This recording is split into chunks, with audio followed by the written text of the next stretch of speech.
Por falar em Sorriso, um agricultor de 52 anos, um fazendeiro lá da cidade de Sorriso, né? É acusado de agredir a namorada de 21 anos nesse final de semana agora, num resort de luxo, o famoso Malai Manso, que fica em Chapada dos Guimarães.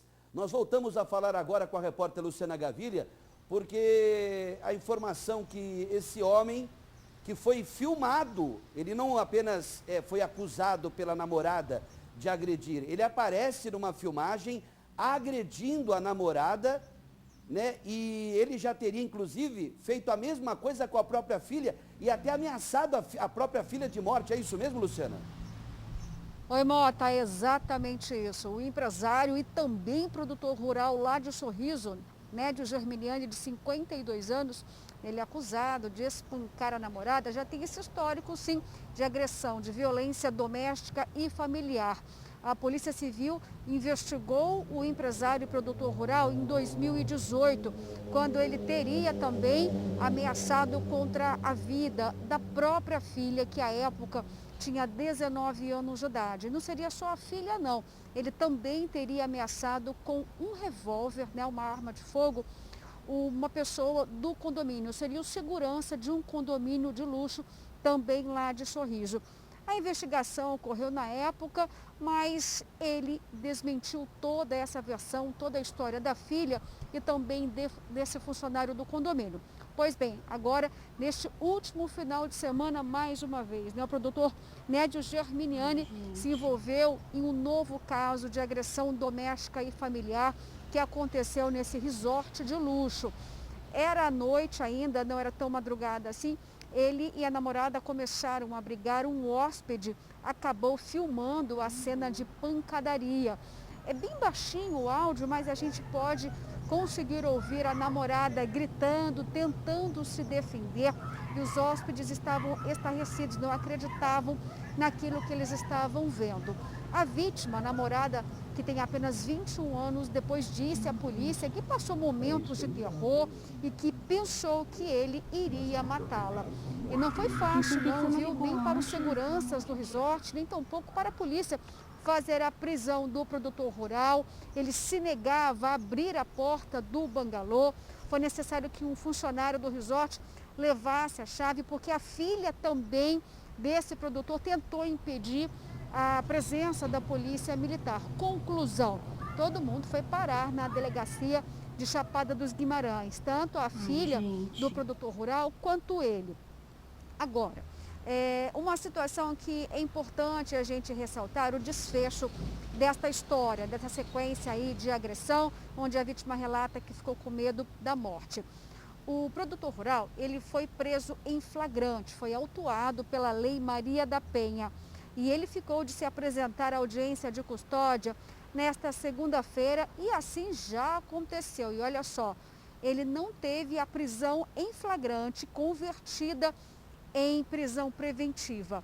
Nós até conversamos, através de uma gravação de áudio, com o juiz plantonista Geraldo Fidelis, que deu a versão dele desse fato, tentando explicar por que não fez a prisão ser convertida de flagrante para a preventiva, liberando assim o agressor, mas com medidas agora.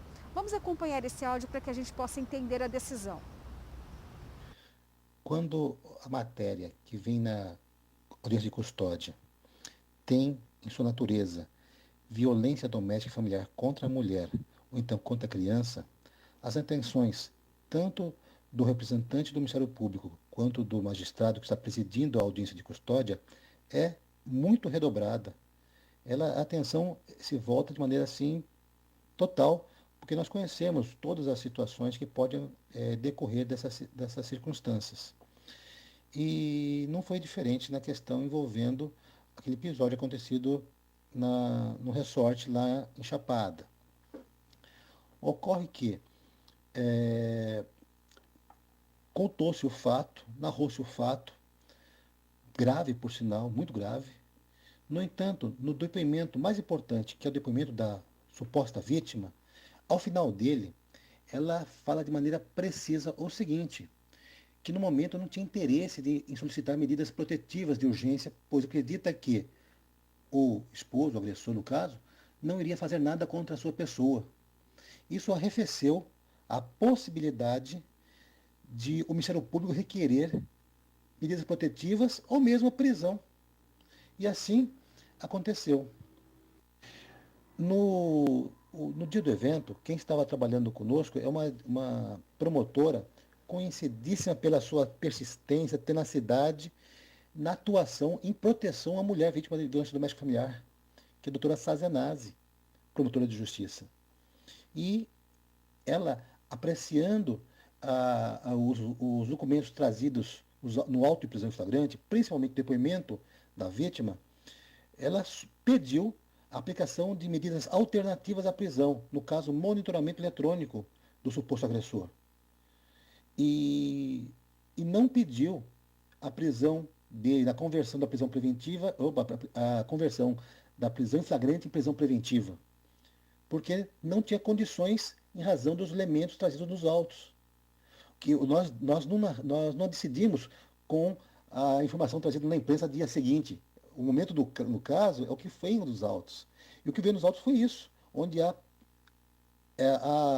no depoimento da suposta vítima, ela narra que não tinha interesse de pedir medidas protetivas. Está claro, lá tem documentado isso. E por isso não se pediu, através de quem deveria pedir, que é o Ministério Público, a prisão, aliás, de maneira correta, porque não tinha elementos para tanto. Agora, se depois disso, no dia seguinte, já em sua residência, nas mídias sociais, a pessoa mencionou algum fato ou achou mais tranquilo, que traga os novos fatos importantes que o juiz da causa, que vai ser competente para o caso, no caso, o juiz da violência doméstica familiar lá de Chapada de Guimarães, para analisar se é caso de revogação da decisão do juiz plantonista, porque os documentos trazidos no plantão eram frágeis para a edição de um decreto condenatório, de um decreto prisional através da conversão da prisão em flagrante em prisão preventiva. Então, diante dessa fragilidade nascida no plantão, se eventualmente trouxer novos elementos e convença a promotora de justiça, o promotor de justiça que estiver na causa fazer o pedido, com certeza o juiz competente vai agir de acordo com o que a lei determina, vai analisar se é caso de prisão realmente. Olha, Mota, só sintetizando então o que o juiz disse, é que ele teria tomado a decisão dele, que foi baseada no parecer do Ministério Público. Então, neste caso, como ele não vai ficar preso, o produtor rural vai usar a tornozeleira eletrônica, não pode se aproximar da vítima e a vítima também tem agora um botão de pânico. Então, é isso que o juiz quis dizer, né? Que a decisão dele foi baseada no Ministério Público. Agora, mas em outros nossos telejornais, temos também uma versão dessa vítima que contesta um pouquinho essas informações, né? Diante do momento de terror que ela viveu. E então a gente vai ter aí um outro desdobramento mostrando um pouco mais a versão da vítima de apenas 21 anos, a namorada ou a ex-namorada do produtor rural lá de Sorriso.